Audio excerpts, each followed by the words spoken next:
Sosiyete tubarizwamo ihora dushishikariza kumva ko romantic relationship ari chapter buri muntu wese agomba kwandika mu nkuru igize ubuzima bwe. Nibyo rwose, ni byiza kuko biramutse bikorwa mu buryo bwa kamere gusa byaba ari byiza cyane. Gusa ariko kuko ubu bitagikorwa mu buryo bwa kamere, romantic love, urukundo turwibeshaho byinshi cyane. Inyandiko zitandukanye niba atari zose ahari, indirimbo, ibisigo, ibiganiro mbwirwaruhame, inyigisho z'iyobokamana, ibyo zivuga byose ntibijya kure y'ingingo romantic love. Mumbabarire kuba ndi gukoresha ijambo romantic love, sinkunda gukoresha ijambo urukundo. Impamvu nuko romance atari rwo rukundo rwonyine ruhari, ko ahubwo nk'uko turaza kubibona muri iki kiganiro ku musozo wasanga ko ahubwo romance atari urukundo nyakuri, ko ahubwo ari ikindi kintu dukwiye gushakira indi nyito. Nk'uko filozofi zitandukanye zibigaragaza, tubyibeshaho cyane. Nibyo, hafi ya twese tubona ko romantic relationship ko ari isoko ntakuka y'ibyishimo, ko ariyo mpamvu tugomba gukora ibishoboka byose tukabyinjiramo hakiri kare tukiri mu bugimbi n'ubwangavu. Gusa ariko ntitwirengagize ko hari abafata imyanzuro yo kutajya muri zo kururu n'umunsi n'umwe, ku buryo ibyo babibona nko gutakaza umwanya wabo. Wowe ushobora kumva wenda umuntu umeze uko ukamufata nk'umuntu utari muzima, ushobora kuba ufite ikibazo mu mitekerereze. Ariko kuko hano tutajya tugira uruhande na rumwe tubogamiraho, reka dufate umwanya twibaze ku mpamvu ibitera. Nk'uko nanjye nibaza ku bagabo nka Albert Einstein, Nikola Tesla n'abandi nk'abo ngabo, abo bose bagize ubuhanga buhambaye ku buryo n'uyu munsi amahame bashizeho tukiyagenderaho akadomo ku kandi. Ariko igitangaje, iyo ugiye gusoma inkuru z'ubuzima bwabo, paje ivuga ku mubano wabo turi kuvuga muri iki kiganiro romantic love, usanga paje yakagombye kuba yanditseho ibyo iri blank, nta bintu byinshi bihanditse. Ese ni ukubera iki aba bagabo twubaha bahisemo kugendera kure uyu mubano romantic love? Ibaze nawe, kuki hari abatekereza ko ikintu kibonwa nk'inzira ya buri wese, ko ahubwo cyakagombye gufatwa mu buryo butandukanye nk'ubu? Ubundi iyo tuvuze urukundo, hafi aho duhita twumva ibyishimo. Urukundo rw'ukuri ndetse n'ibyishimo ni abaturanyi b'inshuti z'akadosohoka bahorana, aho umwe ari ubwo n'undi akaba arahari. Urukundo rw'ukuri ntirubabaza, ndagukunda ye nyayo ntivamo ndakwanga cyangwa se mbiyanze. Urukundo rwa nyarwo ntirugira igihe ntarengwa rugomba kurangirira, ikindi kandi ntirugira imipaka. Benshi twizera ko romantic relationship ko ariho dushobora gukura ibyishimo byuzuye, tukumva ko nitumara gukora mariage tuzaba twinjiye mu buzima bwo kunezerwa gusa. Nyamara tekereza kuri za divorce ziri kuvuza ubuhuha muri iyi minsi. Nubwo ariko atari kuri bose, gusa ariko kuri benshi ntidutinda kubona ko twibeshe cyane, aho kubona umunezero urambye, agahinda gakabije niko kadutanga imbere nyuma yo kuva mu kwezi kwa buki. Binyuze mu bushakashatsi bunyuranye bwakozwe ndetse n'ibitekerezo bitandukanye byo muri filozofiya zitandukanye, byagaragaye ko akenshi romantic love ari urukundo rubabaza cyane kurusha uko rwakagombye kuba ruzana ibyishimo. Gusa hafi ya twese duhora twiruka kuri urwo rukundo kuko twibwira ko ariho tuvoma ibyishimo. Reka muri aka kanya turebere hamwe icyo science, filozofi ndetse n'iyobokamana bivuga kuri iyi ngingo romantic love. Reka turebere hamwe uruhande rutavugwa kuri uyu mubano romantic relationship. Yes, ni ikiganiro ingingo y'umunsi. Ntekereza ko ingingo y'uyu munsi iraza kuvugisha benshi, kuko ntekereza ko hano benshi tubyumva bitandukanye. Ibyo ndaza kubibona ubwo ndaba soma ibitekerezo mwanditse muri comment, kandi igitekerezo cyawe umbabarire ntugende utagisize, kuko nicyo duheraho dukora ibindi biganiro nk'ibi. Love can hurt.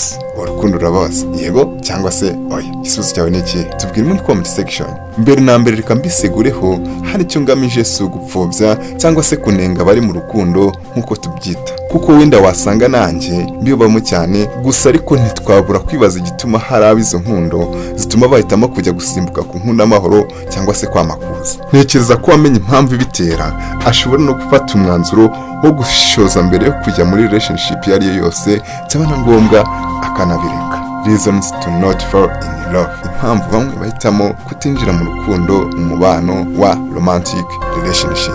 Reka turebere hamwe uruhande rutavugwa rwa romantic relationship, dark side of romance. Ikaze. Icyambere, romantic love is addictive. Rurabata. Iyo umuntu yinjiye mu rukundo hamwe nawe avuga ati I might fall in love, uwo muntu atangira kumva isi bitandukanye n'ibisanzwe. Bimwe wangaga urunuka, usanga ari bitangiye gukunda igikorwa wumvaga kutigera ukora ahubwo ukagikora ubugira kenshi. Iyo uri muri ibyo bihe uba wumva ari nta kindi cyiza kimeze nkabyo, gusa ariko icyo gihe uba ukiri mu itangira. Nk'uko siyansi bigaragaza, iyo umuntu yinjiye muri romantic love bisa nk'ibimutwaye wese, kubera ko ubwonko buba bwarekuye imisemburo ya dopamine ndetse na oxytocin. Ibi bituma uwinjiye muri uwo mubano aba ameze neza nk'uwafashe ikiyobyabwenge cy'ubukana bwo hejuru. Ibyo iyo bibaye bigutera kwizirika kuri uwo muntu, umutima ugahora uhagaze ngo hato utaza kumubura. Zimwe muri gahunda zawe zitangira guhinduka, imbaraga zose ndetse n'umwanya munini wawe ukawutakaza muri uwo mubano.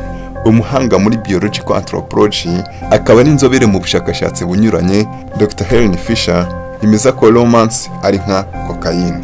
Saho gusa kandi no mu kinyamakuru The Science Magazine wabihasanga. Iyo upimye imikorere y'ubwonko bw'umuntu wafashe ikiyobyabwenge runaka cyangwa se igisindisha icyo ari cyo cyose tubyoroheje, ugafata n'umuntu uri mu rukundo rwa romance rugurumana, abo bombi usanga ibisubizo ubwonko butanga biba ari mwe cyane. Bombi bitwara kimwe. Nk'uko bigaragara muri raporo ya Dr. Helen Fisher, Love is like cocaine. Dr. Helen Fisher akomeza agira ati, umunsi ku wundi abo bari muri uwo mubano mu rukundo, buri umwe ahora yumva ashaka kongera kuba ari kumwe n'uwo bafitanye uwo mubano. Byiyongera umunsi ku wundi, bizwi muri addiction literature nka intensification. Iyo batari mu bikorwa bibahuza, buri umwe ahora atekereza undi neza mu ishusho imeze nk'umuntu ukoresha ikiyobyabwenge, uhora utekereza uko yongera kumva bya byiyumva aherutse kumva. Bigeraho kubasha kwigenzura bitagishobotse, ku buryo mu gihe uwo uhora yifuza atakibashije kuboneka, ku buryo mu gihe abo batandukanye wa mubano utagishobotse, ku buryo mu gihe uwo mubano utagishobotse, umwe muri abo ashobora kwiyambura ubuzima. Kabiri, being in love distorts reality. Muri romance nta kuri kwa nyako kubamo. Muri romance habamo guhisha bimwe, hakagaragazwa ibindi by'ibihimbano bigamije kwerekana ishusho nziza kurusha isanzwe. Romance ntitana n'agahararo, agararo kandi ntigatana no gukabya kandi bizana bimwe bitari ukuri 100%. Romance ntitana n'agahararo, agararo kandi ntigatana no gukabya, ibikabyo kandi bizana bimwe bitari ukuri 100%. Romance ntitana n'agahararo, agararo kandi ntigatana n'ibikabyo, ibikabyo kandi bizana bimwe bitari ukuri 100%. Ibi turi kuvuga bifite izina, Love Gogo Syndrome.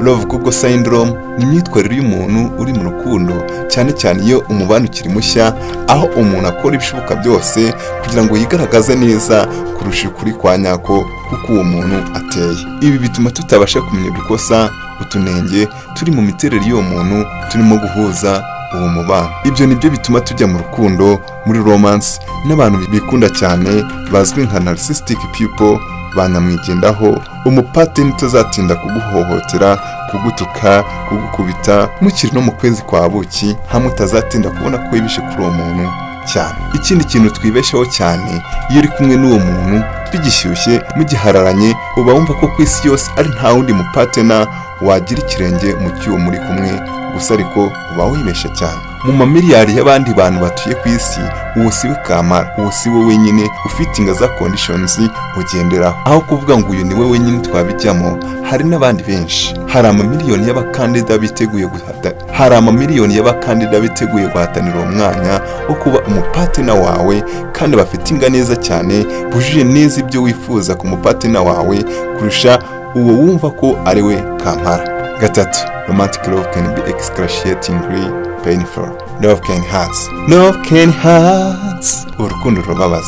Naratunguwe cyane iyo usuye imbuga zitandukanye zicuruza umuziki, usanga indirimbo ndetse na filime zivuga kuri break up zararebwe cyane. Ibi bishobora kugaragaza uburyo break up ari ikintu kiba kuri benshi. Nk'uko byatangajwe na Psychology Today, abarenga 84% by'abarengeje imyaka 35 bavuga ko byibuze rimwe mu buzima bigeze kubabazwa mu rukundo, aho bagize umubano utarigeze urangira neza kubera kwibisha cyane mu rukundo. Ikindi kandi akenshi mu rukundo ishize ku munzana usanga hari ubirimo cyane, nyamara ugasanga undi we abirimo hafi ya ntabyo. Ibi bigatuma akenshi harushiramo imbaraga nyinshi mu rukundo kurusha undi, bikagaragara ko ubishyiramo imbaraga ameze nk'uwikurura cyangwa se wizirika kuri uwo wundi. Ikindi akenshi mu rukundo iyo ushize ku munzana usanga hari iyo ushize ku munzani usanga hari ubirimo cyane nyamara ugasanga undi we abirimo hafi ya ntabyo. Ibi bituma kenshi hari ushyiramo imbaraga nyinshi mu rukundo kurusha undi, bikagaragara ko ubishyiramo imbaraga ameze nk'uwikurura cyangwa se uwizirika kuri uwo wundi. Gusa ikibabaje ni uko usanga uwari wuje kubabara cyane mu rukundo. Iri ni itegeko riri muri kamere rigira riti when there is a high there is always a low. Iri tegeko kamere iyo bigeze kuri romantic relationship ntihaba icyitonderwa runaka ngo ho ujye kuhakora nk'uko rikora ahandi, naho nyamara rirakurikizwa neza akadomo ku kandi. Mu by'ukuri riba gake cyane kugira ngo abapatina bombe uzasange ku kigero kingana, bose baha relationship agaciro kangana, bayiha umwanya ungana, bishimiye umwanya kimwe, bose bakundana ku gipimo kimwe. Iyo umwe abirimo neza cyane undi aba abirimo bigura intege. Hari ubwo usanga ibyifuzo by'umwe bitandukanye cyane n'iby'undi. Ibi rero usanga ari byo soko yo gukomereka ku ruhande rumwe. Nk'uko byanditswe n'umwanditsi akaba n'umunyamateka agira ati ibintu nk'itegeko rya romance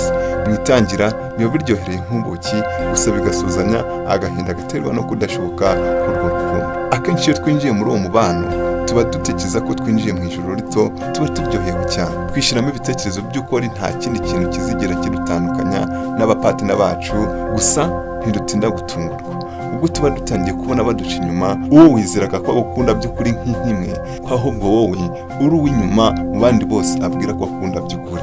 Ibyara ubuki bikarangira bibaye nk'urusenda mu maso, amarira akaba yose. Ibi nibyo usanga kenshi bituma bamwe bicwa n'agahinda gakabije gatuma bamwe biyahura. Aha rero niho usanga nko muri Buddhism batemera romantic love nk'urukundo rw'ukuri.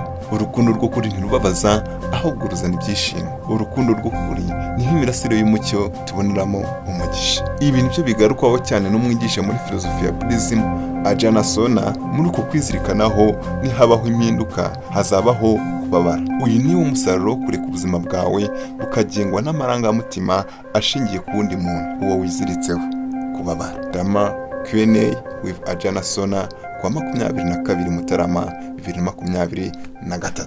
Yes, tugeze ku musozo w'ikiganiro cy'uyu munsi. Ingingo y'umunsi aho twareberaga hamwe uruhande rutagaragazwa mu rukundo, the dark side of romantic love. Byanga byakunda hari igitekerezo ushobora kuba ufite. Ingingo y'uyu munsi ukuye mu iki? Byashoboka ko hari uwo wumva ko ubutumwa bwafasha bumwohereze naho yumve. Ushobora kandi kuba utaninjira muri uyu muryango Inkuru za Family. Nakubwira ngo urebe hasi handitse ijambo subscribe, uhite uhakora. Mu gihe kitageze no ku isegonda urabura uteye inkunga ikomeye cyane. Nakagaruka. Inkuru nziza 250 by Francis Inkuru nziza.